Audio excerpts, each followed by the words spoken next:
ચાલો હું તમને ગણિતનો એક જાદુ બતાવું. કોઈ પણ 3 અંકની એક સંખ્યા ધારી લો.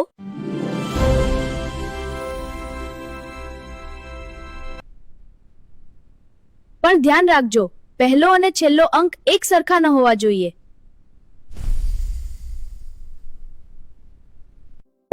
ચાલો એક એક્ઝામ્પલ લઈએ. 742.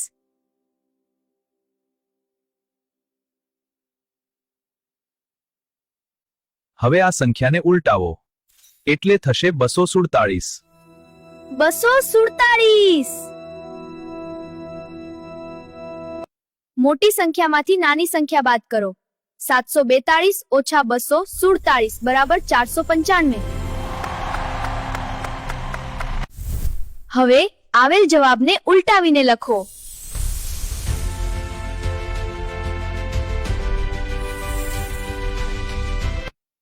હવે 3 અંકની મૂળ સંખ્યા અને ઉલટાવીને મળેલ સંખ્યાઓનો સરવાળો કરો.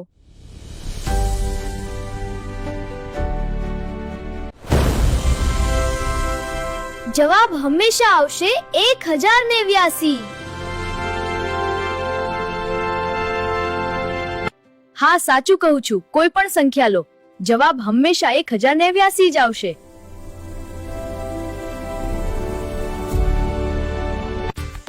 તમે પણ ટ્રાય કરો અને જો જવાબ 1089 આવી જાય તો કોમેન્ટમાં ઓકે લખો.